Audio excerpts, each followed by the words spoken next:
Pasamos a la página 20 de nuestro cuadernillo y ya nos vamos acercando a una conclusión de todo lo que hemos visto. Dice aquí la Sagrada Escritura. Vos pensá que se le llama Sagrada Escritura a la Biblia, a la palabra de Dios. Leamos juntos. Los cristianos reconocemos que la Sagrada Escritura contiene la palabra de Dios.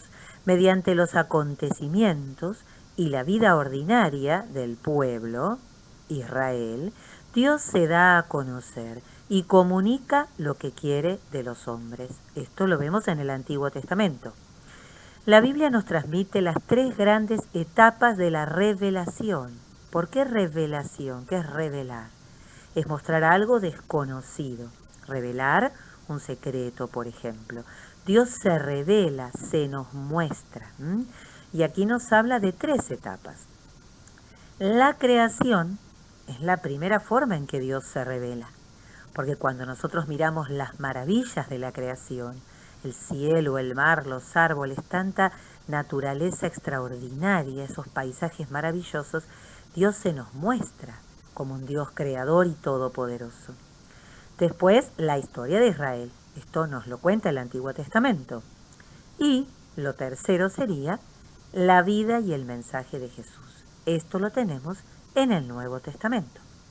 Pero no hay que olvidar que la Biblia ha llegado hasta nosotros porque previamente existía una comunidad que iba viviendo lo que luego se plasmó por escrito en ella. Obviamente el pueblo de Israel vivió muchos años hasta que pudieron encontrar la manera de escribir la creación y toda la historia del pueblo de Israel. Lo mismo pasó con los apóstoles, que decidieron en algún momento dejar de transmitir oralmente el mensaje de Jesús para dejarlo por escrito, para que no se perdiera. Y aquí tenemos la tradición. Esta es una forma también en la que nosotros aprendemos. Viste que muchas veces yo te dije, esto que te estoy contando no está escrito en la Biblia, sino que viene de la tradición oral. Esto es lo que va como de boca en boca. Las cosas más importantes, aquello en lo que creemos y apoyamos nuestra vida, lo transmitimos de generación en generación. Llamamos tradición a la transmisión desde Jesús hasta nuestros días del conjunto de verdades y prácticas que constituyen la fe de los cristianos. Esta transmisión se realiza en la predicación, la misión, la liturgia y la catequesis. Pensá en esto. En tu historia familiar, tu papá, por ejemplo, te puede contar lo que él hacía cuando era chico y te va contando la historia de nuestro país, y esto va pasando de generación en generación y va pasando en forma oral. Hay cosas que están en los libros y otras cosas que van contándose de uno al otro, de generación en generación, de padres a hijos. Esto también pasó con nuestra fe. Fíjate que dice aquí, la tradición se transmite en la predicación, cuando el sacerdote habla en la misa, cuando nos explica después el Evangelio. En la misión, cuando todos nosotros llevamos la palabra y el amor de Dios a los demás. En la liturgia, ¿qué es la liturgia? Los gestos que hacemos al rezar, sobre todo en la misa. Ponernos de pie, sentarnos, arrodillarnos, encender velas, hacer la señal de la cruz, los gestos religiosos. Y la catequesis, que es lo que estamos haciendo vos y yo. Seguir transmitiendo todas las verdades de fe a los que todavía no lo conocen. Sigamos. No se transmiten solo palabras, sino toda la vida de la Iglesia, la familia de Dios, nosotros. La tradición empezó en la Iglesia con la predicación de los apóstoles. Ahí comienza. En la Iglesia, las principales verdades de fe reveladas por Dios y transmitidas a lo largo del tiempo se plasman fundamentalmente en dogmas y símbolos de fe. O sea que las principales verdades de la fe pueden ser tanto dogmas o pueden estar también simbolizadas. Los dogmas, dice aquí, son afirmaciones y enunciados que la Iglesia proclama explícitamente como revelados por Dios. Surgen de la necesidad de expresar con fórmulas aquello en lo que se cree. Lo más claro es el credo. El credo está lleno de dogmas. ¿Qué es un dogma? Algo que tengo que creer. No lo vamos a dudar, ya se estableció que esto es así. ¿Por qué? Porque lo reveló Dios. Por ejemplo, el mismo Jesús nos presentó a un Dios que es Santísima Trinidad, porque nos habló del Padre, de Él que es el Hijo y del Espíritu Santo. La Trinidad es un dogma, algo en lo que debemos creer, porque fue revelado por Dios. Eso es un ejemplo, ¿ves? De un dogma. Y después, creo en un Dios Padre Todopoderoso. ¿Quién dijo que Dios es Padre? Jesús nos lo reveló. Todopoderoso, Jesús lo dijo de muy diferentes maneras, que Dios es todopoderoso.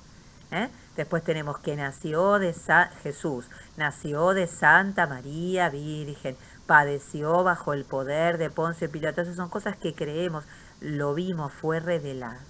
¿Sí? Bien, por ejemplo, el hecho de que María concibió por obra del Espíritu Santo, esto también lo revela el mismo Dios, está revelado en la Biblia. Ella no vivía todavía con San José. Estos son dogmas de fe. O sea, no hay que comprobarlos, los creemos como nos los dicen porque fue revelado por Dios. Los símbolos de fe recogen los principales dogmas de la tradición cristiana. En ellos se sintetizan las verdades de fe en las que creen los cristianos. El más conocido es el símbolo de los apóstoles. Mira, acá para que se entienda, por ejemplo, vamos a algo sencillo. La vestidura del sacerdote, cuando va a celebrar la misa, está llena de símbolos. El alba, esa túnica blanca que el sacerdote se pone, simboliza que el sacerdote debe tener su corazón puro, blanco, sin mancha. A eso debe aspirar. Se ata como un cinturón que se llama cíngulo, porque simboliza que el sacerdote está atado a Jesús. Él se ata, no es que lo esclavizan, él elige atarse a Jesús y a nosotros, la iglesia. La estola, esa como bufanda que el sacerdote se pone, es el símbolo del pastor. El sacerdote es el pastor de su comunidad, como Jesús es nuestro buen pastor. Y así tenemos muchas otras cosas. Por ejemplo, el obispo que se pone como ese sombrero alto que se llama mitra, simboliza la parte de adelante, el Antiguo Testamento, la de atrás, el Nuevo Testamento. ¿Por qué? Porque el obispo es el que trae la palabra de Dios. ¿Ven? Estamos llenos de símbolos. Bien, sigamos. El magisterio. Se llama magisterio a la función que tiene la Iglesia de anunciar e interpretar legítimamente la palabra de Dios, porque si no cualquiera lee la Biblia y la interpreta como le parece. ¿Cómo sabemos que la interpretación es correcta? Para eso está el magisterio. ¿Qué es el magisterio? Es la continuación en nuestra Iglesia del ministerio de los apóstoles. Al principio los apóstoles decían que era verdad y que no, que estaba bien y que estaba mal interpretado. Por eso, el magisterio de la Iglesia es una tarea que corresponde al Papa y los obispos, que son los sucesores de los apóstoles. Hay diversas clases de magisterio. La enseñanza, ordinaria o extraordinaria del Papa, es decir, lo que el Papa normalmente da como homilías, como predicaciones, o algo extraordinario que él nos quiera decir, para lo cual él escribe lo que se llaman encíclicas, escribe pequeños escritos, algunos más gruesos, que se publican, y ahí está toda la enseñanza del Papa, lo que se llama el magisterio. La enseñanza del Papa, dice después, junto con los obispos, cuando se reúnen en concilio, cuando hay verdades de fe para aclarar. ¿Te acordás cuando habíamos visto el tema de las muchas religiones y que se habían reunido en concilio todos los obispos para decidir, para aclarar, cuando estuvo la separación de los protestantes? Bueno, cuando los obispos se reúnen con el Papa, establecen qué está bien y qué está mal en una interpretación y lo publican. Esto también. Y, por último, dice la enseñanza ordinaria de los obispos en sus diócesis. Todo lo que el obispo predica, enseña y explica. Entonces, toda explicación de cómo se debe interpretar la Sagrada Escritura, que viene del Papa y los obispos, a esto le llamamos magisterio. Bueno, y acá en la página 21 vamos un poquito a la síntesis. Entonces vemos que Dios se revela, se nos revela, quiere que lo conozcamos. ¿De qué manera? Fíjate, en la creación, como Dios omnipotente y amoroso, es decir, un Dios que lo puede todo, significa omnipotente y amoroso, porque ¿para qué crea todo? Esto ya lo vimos en la canción que te mandé, por amor a nosotros. También se revela en la historia de Israel como Dios. Él mismo se presenta como un Dios único, un Dios fiel y un Dios salvador. Siempre salva a su pueblo. Después, de manera definitiva en Jesús, ahí ya no queda nada por revelar cuando viene Jesús, porque ya Jesús nos presenta a la Santísima Trinidad, revela a Dios como Padre. Y yo le aclararía aquí que también nos revela al Espíritu Santo. Y después se revela también Dios en la Iglesia, también en la Iglesia, en todos nosotros, a través de la Biblia, las Sagradas Escrituras, y después tenemos la tradición, lo que viene de generación en generación oralmente, y el magisterio, es decir, la enseñanza del Papa y los obispos, por supuesto también de los sacerdotes, porque los obispos delegan en los sacerdotes esas enseñanzas. Obviamente los catequistas también colaboramos en esto, pero repetimos, tanto sacerdotes como catequistas, lo dicho por obispos y el Papa. Ellos son el magisterio. De ahí nosotros tomamos lo que debemos enseñar. Pasamos a otra síntesis de la página 22. Entonces, el Dios de la Biblia, no es el Dios de la Biblia, se pone así el título porque, bueno, es el Dios que conocemos cuando abrimos la Biblia, ¿no? Y vemos un Dios que sale al encuentro de la humanidad. Primero, veamos hacia la izquierda, siempre empezamos por la columna izquierda. Toma la iniciativa, porque llama a Abraham, es el primero, o sea, siempre él toma la iniciativa, Dios se revela primero.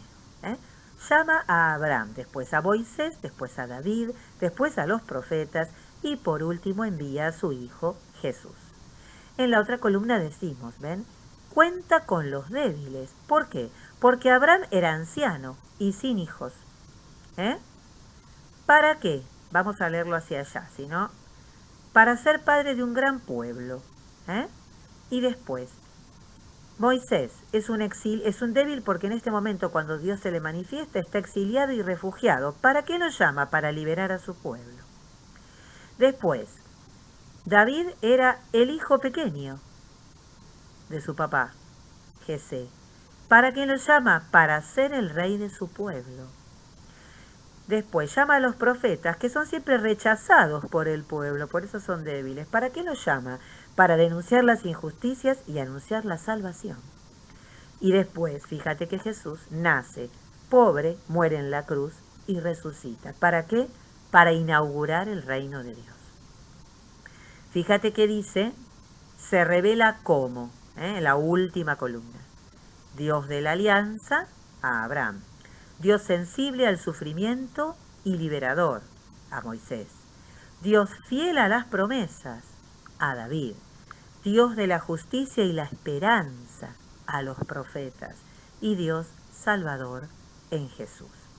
Podemos leerlo de muy diferentes maneras, pero creo que así es la mejor manera que podemos entenderlo en esta virtualidad. Pasemos ahora a la página 23. Esto es algo que yo te quise dejar como ejemplo de lo que es una tradición oral, que no es nuestra, sino que es del pueblo de Israel. Dice, la oración del recuerdo. Esta es una oración típica judía que ellos lo siguen manteniendo. Jesús, aunque hijo de Dios, nació en una familia como la nuestra. Sus padres fueron María y José. Ellos eran miembros del pueblo de Israel. A veces olvidamos que María y José eran judíos y por tanto Jesús también. De la misma manera que nosotros somos el resultado de la historia y la memoria de quienes nos precedieron.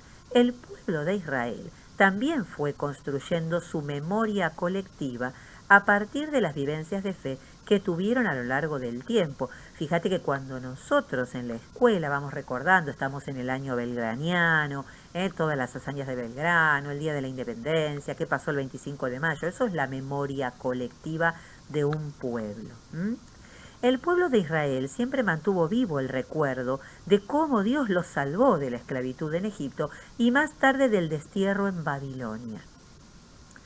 Estos dos momentos marcaron a fuego el corazón de todos los judíos y los ayudaron a crecer en la memoria agradecida al Padre Dios. No es solo tener memoria, sino una memoria agradecida, dar gracias cuando uno mira hacia atrás y reconoce la presencia siempre salvadora de Dios. Para recordar esa fe, el pueblo de Israel elaboró una oración, el Shema. En ella el pueblo expresa cómo vive Dios en sus propias vidas. Fíjate que abajo de todo tiene la aclaración, dice, Shema significa escucha en hebreo. Es la palabra que le dijo Dios al pueblo judío para que no se olvide de Él, de que Él fue quien lo sacó de Egipto. En el libro del Deuteronomio, que es uno de los 5 primeros, el Pentateuco, está el Shema. Te lo voy a leer. Te leo entonces Deuteronomio capítulo 6 del 4 al 9. Comienza diciendo escucha Israel, en hebreo se dice, escucha se dice Shema. Te lo leo aquí entonces. Escucha Israel, el Señor nuestro Dios es el único Señor. Amarás al Señor tu Dios con todo tu corazón, con toda tu alma y con todas tus fuerzas. Graba en tu corazón estas palabras que yo te dicto hoy. Incúlcalas a tus hijos y háblales de ellas cuando estés en tu casa y cuando vayas de viaje, al acostarte y al levantarte. Átalas a tu mano como un signo y que estén como una marca sobre tu frente. Escríbelas en las puertas de tu casa y en sus postes. Esta oración es maravillosa porque ellos lo cumplieron durante mucho tiempo en forma oral, verdaderamente, lo hacen como oración diaria. Los que son muy religiosos lo rezan todos los días y después fueron poniéndolo por escrito. Cuando dice que lo pongas en los dinteles de la puerta, uno puede ver a veces en la casa de los judíos que son muy religiosos, que observan esto del Shema, como tablitas con cosas escritas en hebreo, como ves acá. Y lo ponen en las puertas, generalmente en los departamentos.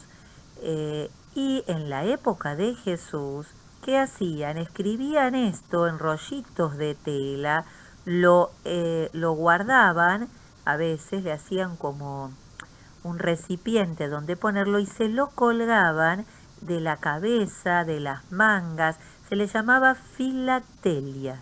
Las filactelias era eso que ellos se iban colgando y era esa oración, el Shema. O sea, los fariseos, como ya creo que te lo dije antes, eran extremadamente exagerados, o como decía que había que tenerlo presente siempre en tu frente, en tu corazón, se lo colgaban de la ropa. Y Jesús les decía que ellos se colgaban eso, pero que no lo cumplían, ¿no? Esto como interesante. Acá tenés un ejemplo de lo que es toda una tradición oral que se va repitiendo. Nosotros repetimos muchas cosas. Repetimos en la misa la última cena, repetimos el leer la palabra de Dios, como se hacía en la época de los apóstoles. Toda la liturgia, toda la forma de celebrar la misa, ¿de dónde la sacamos? ¿De la Biblia? No, de la tradición, de lo que fue llegando desde los apóstoles hasta nuestros días. Entonces, fíjate que habla de tener memoria y de recordar a Dios como el único Salvador. Después, la página 23 nos ofrece algunas preguntas, pero no vamos a detenernos en esto. Sí, o sea, no hace falta que lo hagas. Sí, en esta conclusión que dice, Jesús es el Mesías prometido por Dios al pueblo de Israel, que salva a todos los hombres del pecado. Esto es lo que nosotros sí guardamos en el corazón. Sigamos hacia la página 24. El origen del mal y la Biblia. Siempre nos preguntamos, entonces, ¿el mal de dónde vino? El relato del Génesis, que habla de la creación, nos muestra que Dios lo hizo todo muy bien. Esto ya lo hemos visto cuando yo te pasé el video de la historia de la salvación. Vamos a repasar simplemente lo que nos ofrece aquí el cuadernillo. Describe con cierto detalle la belleza de todo lo creado, pero los autores de la Biblia saben que el mal existe, por eso los siguientes capítulos del Génesis pretenden explicar cómo y por qué ha entrado el mal en el mundo. Claro, porque si Dios hizo todo bien, y todo lo que Dios hace es bueno y es cierto, ¿de dónde vino el mal? Para los autores bíblicos el mal tiene diferentes rostros. Está en el orgullo de Adán y Eva, que quieren igualarse a Dios. Esto te acordás que yo te lo mostré, que el demonio los tienta y entonces comen del fruto, que parece como una manzana, y ahí porque quieren ser como dioses, y ahí entra el mal. En la envidia de Caín, que mata a su hermano Abel. En la incomprensión entre los pueblos, como ocurrió en el episodio de la Torre de Babel. Esto ahora yo te lo voy a mostrar. ¿De dónde viene el mal? ¿De un castigo de Dios? ¿De fuerzas exteriores al hombre? ¿Del corazón de las personas? La respuesta no es fácil. El relato de la caída. Nadie sabe cuál fue el primer acto malo realizado por un ser humano. El autor se imagina este relato lleno de símbolos. Dios dio al hombre la creación como un paraíso, pero solo Dios es dueño de la vida. La serpiente es una representación del mal repetida con frecuencia en relatos cosmogónicos de antiguas culturas. No solamente para el pueblo de Israel la serpiente simbolizaba el mal, también para otras culturas de la época. Entonces, vayamos ahora a leer específicamente el Génesis en el capítulo 3 del 1 al 21. Te lo voy a leer. A medida que vamos leyendo y que acompaño con imágenes, lo que te pido es que recuerdes que este es un relato simbólico. No sucedió tal cual lo dice aquí. Está lleno de símbolos. Recordad lo que decíamos de los símbolos. Nos muestran una cosa, significan otra. La serpiente era el más astuto de todos los animales del campo que el Señor Dios había hecho, y dijo a la mujer: ¿Así que Dios les ordenó que no comieran de ningún árbol del jardín? La mujer le respondió: podemos comer los frutos de todos los árboles del jardín. Pero respecto del árbol que está en medio del jardín, Dios nos ha dicho: no coman de él ni lo toquen, porque de lo contrario quedarán sujetos a la muerte. La serpiente dijo a la mujer: no, no morirán. Dios sabe muy bien que cuando ustedes coman de ese árbol se les abrirán los ojos y serán como dioses, conocedores del bien y del mal. Cuando la mujer vio que el árbol era apetitoso para comer, agradable a la vista y deseable para adquirir conocimiento, tomó de su fruto y comió. Luego se lo dio a su marido, que estaba con ella, y él también comió. Entonces se abrieron los ojos de los dos y descubrieron que estaban desnudos. Por eso se hicieron unos taparrabos entretejiendo hojas de higuera. Paremos hasta aquí para ir explicando un poco. Este árbol simboliza el que el hombre quiere vivir siendo Dios. ¿Por qué? Porque el hombre quiere decidir él lo que está bien y lo que está mal y hacer lo que se le antoja. Y cuando se habla de la muerte, fíjense que el demonio siempre engaña, porque él dice: no, no se van a morir. No, el cuerpo no, pero el alma sí puede morir. Cuando nosotros decimos que no a Dios y lo rechazamos, quedamos fuera del amor de Dios, porque recordá que Dios nos regaló la libertad y nunca nos va a obligar. Entonces el demonio siempre engaña con medias verdades, y las medias verdades son mentiras. Entonces, como el hombre siempre está tentado a hacer lo que se le antoja y a decidir lo que quiere hacer, esta guerra está bien porque ellos son malos, nosotros somos los buenos, las guerras nunca son buenas. No, lo mato porque él es mi enemigo, y no, matar está mal. Entonces, el hombre quiere siempre hacer lo que quiere. El aborto, no, yo no quiero tener este hijo, entonces bueno, no lo tengo. Y no es así. Entonces, el hombre y la mujer, ambos caen en la tentación del demonio. Y fíjate que dice, se dieron cuenta que estaban desnudos. Significa que sintieron vergüenza. Cuando nosotros estamos desnudos tenemos vergüenza, no paseamos desnudos delante de los demás. Bueno, esto simboliza, sintieron vergüenza. ¿Por qué sintieron vergüenza? ¿Cuándo es que uno siente vergüenza? Cuando ha hecho algo malo. Continuemos. Al oír la voz del Señor Dios, que se paseaba por el jardín a la hora en que sopla la brisa, se ocultaron de él entre los árboles del jardín. Pero el Señor Dios llamó al hombre y le dijo, ¿dónde estás? Oí tus pasos por el jardín, respondió él, y tuve miedo porque estaba desnudo, por eso me escondí. Dios le replicó, ¿y quién te dijo que estabas desnudo?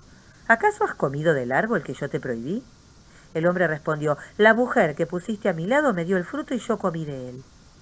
Fíjense cómo el pecado trae como consecuencia la ruptura de todas las relaciones de amor.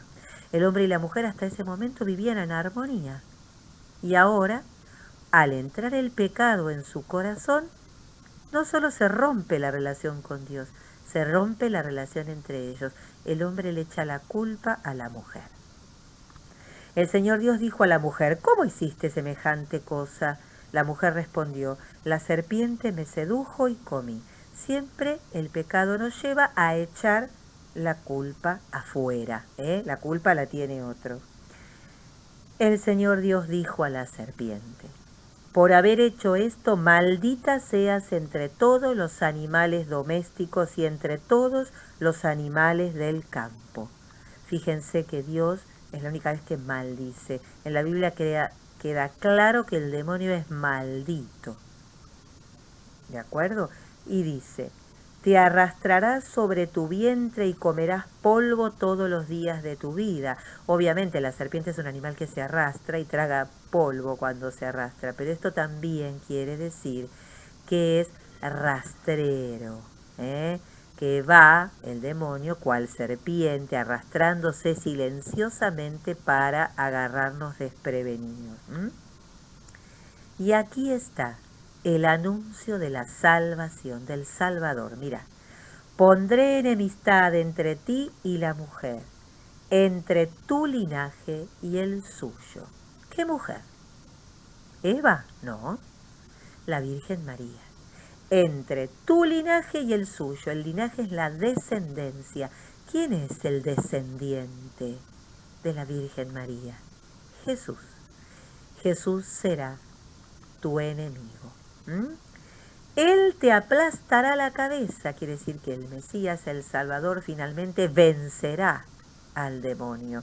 Y dice, y tú le acecharás el talón, o sea, la mordida, al mismo tiempo mientras, imagínate esta imagen, Jesús pisa la cabeza de la serpiente, pero la serpiente le muerde el talón, la herida de la cruz.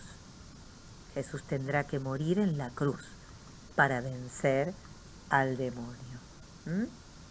Bueno, hasta aquí vamos a leer. No tiene mucho sentido continuar. Esto es lo más importante. El cuadernillo nos propone ahora entonces, o sea, lo que acabamos de leer nos muestra claramente cómo es el corazón del hombre, cómo es nuestro corazón. ¿Y cómo es el demonio que siempre sobrevuela tratando de tentarnos? Después nos propone leer en el Génesis 4 del 1 al 16, el odio entre los hombres. Lo que nos va mostrando el Génesis es como que una vez que se rompe la relación del hombre con Dios, el pecado ya entró en el hombre y esto empieza a tener consecuencias. El odio entre los hombres es la primera, dice. Tras la ruptura del hombre con Dios, llega la ruptura entre los hermanos. El autor, inspirándose en las luchas tradicionales entre grupos de pastores nómadas y agricultores sedentarios de su época, construye este relato para explicarnos el odio que tantas veces habita el corazón de las personas. Claro, recuerda que todos como hijos de Dios somos hermanos, pero ¿cuántas veces hay peleas? Dice que en esa época, claro, los nómades que iban con su rebaño, llegaban a un territorio ocupado por otro, empezaban las peleas por querer quedarse, o los agricultores, esta es mi tierra, acá cultivo yo, acá no te metas. Bien, esto era algo que el autor de la Biblia lo veía siempre. Vamos a leer entonces este relato que es simbólico. El hombre se unió a Eva, su mujer, y ella concibió y dio a luz a Caín. Entonces dijo, he procreado un varón con la ayuda del Señor. Más tarde dio a luz a Abel, el hermano de Caín. Abel fue pastor de ovejas y Caín agricultor. Al cabo de un tiempo, Caín presentó como ofrenda al Señor algunos frutos del suelo, mientras que Abel le ofreció las primicias y lo mejor de su rebaño. Recordá, el sacrificio de los animales. También era costumbre ofrecer a Dios las primeras cosechas, que es lo que hizo Caín. El Señor miró con agrado a Abel y su ofrenda, pero no miró a Caín ni su ofrenda. Caín se mostró muy resentido y agachó la cabeza. El Señor le dijo, ¿por qué estás resentido y tienes la cabeza baja? Si obras bien, podrás mantenerla erguida.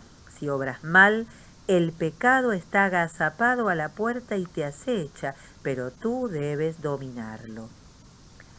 Aquí, en realidad, lo que plantea no es que Dios no lo miró, sino que Caín sintió celos de su hermano.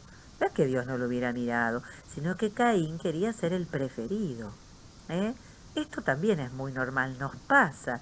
Cuando estamos en un grupo de amigos siempre queremos ser el mejor amigo de alguien y no que lo sea el otro. Es normal en nuestro corazón, los celos.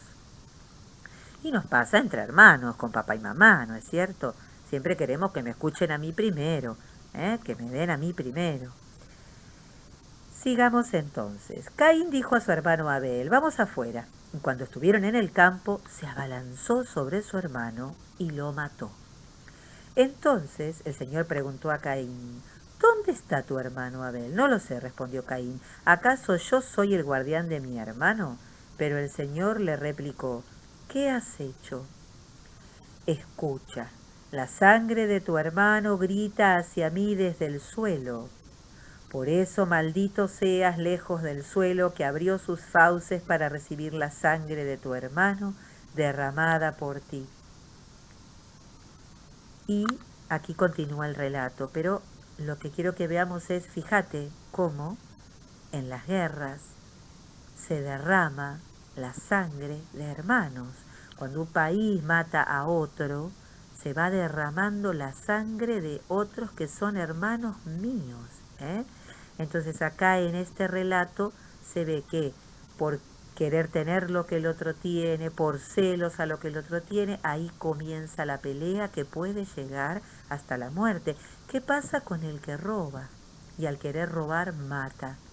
El que roba quiere lo que yo tengo. Y a veces entonces viene y me lo saca por celos, por envidia. Pero a veces eso lo lleva a matar. Te das cuenta que ya la Biblia hace miles de años nos mostraba cómo es el corazón del hombre cuando el mal entra en él.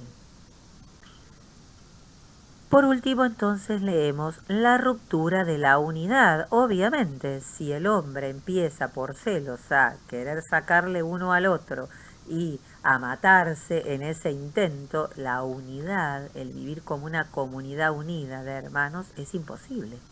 Y esto entonces, para eso tenemos otro relato en el Génesis 11. Dice aquí, ¿por qué esa dispersión de los hombres en pueblos, naciones, lenguas y culturas? ¿Por qué los hombres hablamos todos idiomas distintos, estamos en países distintos, nos miramos muchas veces como enemigos? El autor de la Biblia trata de explicarlo en este relato. La torre que llegue hasta el cielo, sin duda, inspirada en el Sigurat de Babilonia, una construcción de los babilonios, es el símbolo de la arrogancia del hombre ante Dios, el hombre que se cree que puede ser más que Dios. Volvemos a Adán y Eva y la serpiente, ¿ves? La unidad entre los hombres se ha roto porque se ha roto la unidad con Dios, lo que ya te dije antes. Cuando entra el pecado en el corazón del hombre, cuando el hombre dice que no a Dios, esta ruptura trae la ruptura con los demás hombres, que son nuestros hermanos. ¿Mm? Vamos a leer aquí este relato. Dice: todo el mundo habitaba una misma lengua, todo el mundo hablaba una misma lengua y empleaba las mismas palabras. Y cuando los hombres emigraron desde Oriente, encontraron una llanura en la región de Senar y se establecieron allí. Entonces se dijeron unos a otros: vamos, fabriquemos ladrillos y pongámonos a coser al fuego, coser de cocinar, y usaron ladrillos en lugar de piedra, y el asfalto les sirvió de mezcla. Después dijeron: edifiquemos una ciudad y también una torre, cuya cúspide llegue hasta el cielo, para perpetuar nuestro nombre, y no dispersarnos por toda la tierra. O sea que querían hacer una torre que llegara hasta el cielo, que alcanzara a Dios. El hombre no puede alcanzar a Dios. Dios es único, es todopoderoso. Pero el Señor bajó a ver la ciudad y la torre que los hombres estaban construyendo y dijo: si esta es la primera obra que realizan, nada de lo que se propongan hacer les resultará imposible, mientras formen un solo pueblo y todos hablen la misma lengua. Bajemos entonces y una vez allí, confundamos su lengua para que ya no se entiendan unos a otros. Así, el Señor los dispersó de aquel lugar, diseminándolos por toda la tierra, y ellos dejaron de construir la ciudad. Dice después: por eso se llamó Babel. Allí, en efecto, el Señor confundió la lengua de los hombres y los dispersó por toda la tierra. Este relato se conoce como la Torre de Babel. Ahora, no es que Dios los quiso confundir para que no, siempre es un relato simbólico el de la Biblia. Lo que nos quiere decir es que cuando el hombre quiso ser más que Dios, esto le trajo después discusiones y que empezaran a entrar en confusiones y a no poder entenderse. De todas maneras sabemos que el nacimiento de diferentes pueblos es porque Dios creó al hombre y lo puso en determinadas regiones. Cada uno de ellos fue creciendo como pueblo, desarrollando su propio lenguaje, hasta que viajando, caminando, empezaron a comunicarse y se conocieron diferentes pueblos que tenían diferentes idiomas y diferentes costumbres. Por eso la Biblia, plantea el hecho de que todos hablamos diferentes lenguas y somos diferentes pueblos como consecuencia de haber roto nuestra unidad con Dios. No es que esto sea así. Busquemos lo religioso en el libro de la Biblia. En la palabra de Dios siempre nos habla de cuestiones religiosas, no ni históricas, ni geográficas, ni científicas, recordémoslo bien. Entonces, ¿qué significa todo lo que hemos... ¿Dónde está el origen del mal? En el demonio que envenena, cual la serpiente cuando pica y transmite veneno, envenena el corazón del hombre. Si el hombre dice que sí a lo que el demonio le propone, a la tentación, dice que no a Dios. Entonces, cuando el hombre dice que no a Dios, esa ruptura trae la ruptura con todos los demás. Por eso, la única manera de lograr la paz en el mundo, que no haya pobres, que no haya gente sola, es vivir como Jesús nos enseñó. Para eso vino Jesús, para enseñarnos el camino que habíamos perdido, para decirnos que si construimos el reino de Dios, el reino del amor, donde nadie quede excluido, donde nos ayudemos unos a otros, entonces ahí sí vamos a poder vivir unidos y en paz, porque vamos a estar haciendo lo que Dios nos dice, aquello para lo cual Dios nos creó, porque Dios no nos creó para que estemos todos peleados y nos matemos unos a otros. Dios nos creó para que vivamos como hermanos. Bueno, hasta aquí llegamos hoy. Todo lo que sean tareas te lo voy a aclarar, como hice otras veces, en un Word, porque me interesa por ahí que algunas preguntas sencillas que reflexionemos. nada más, no que hagas todo lo que propone el cuadernillo. ¿De acuerdo? Te lo mando aparte en un Word. Nos encontramos la próxima.